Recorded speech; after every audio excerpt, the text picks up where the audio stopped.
هو انا باكل ليه دلوقتي وانا مش جعانه؟ يا ترى انا نوع جوع انت بتجيلي بعد كل المشاكل دي كلها عاوز اخس؟ طيب بالله عليك، الناس اللي بتسمعني في اللايف، بالله عليك ورقه الدايت هتعمل ايه في وسط الكلام ده كله؟ ما ينفع لا تدخل إلهي سريع. ورقه الدايت منع الاكل هيبوظ المشكله اكتر واكتر. انت محتاج تغيير شامل يصلح ما افسدته الحياه والعلاقات. تتعلم ازاي اعبر عن مشاعري، ازاي اصلا اعرف انا حاسه بحزن ولا بغضب ولا باستياء ولا وحده ولا ملل وزهق، انا ولا انا حاسه بفقد. ازاي اعرف اسمي المشاعر، ازاي اديرها، ازاي اعبر عنها، ازاي احسن علاقتي بالطعام. هو انا باكل ليه دلوقتي وانا مش جعانه؟ صدقني انا لو اعرف اقول لك،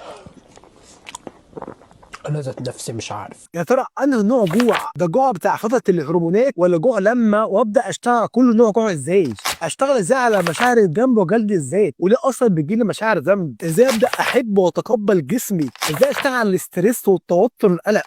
ازاي اعرف المشكله اصلا جايه منين بشكل دايناميك؟ ازاي ابدا اشتغل على كل الكلام ده كله؟ ازاي احسن علاقتي مع الاكل؟ ازاي اوقف كل خناقه؟ اصل انت يعني بقالك سنه وسنتين في الدايت، اي حد يقدر يمشي على الدايت الا لو في مشكله، وكلنا عندنا مشاكل.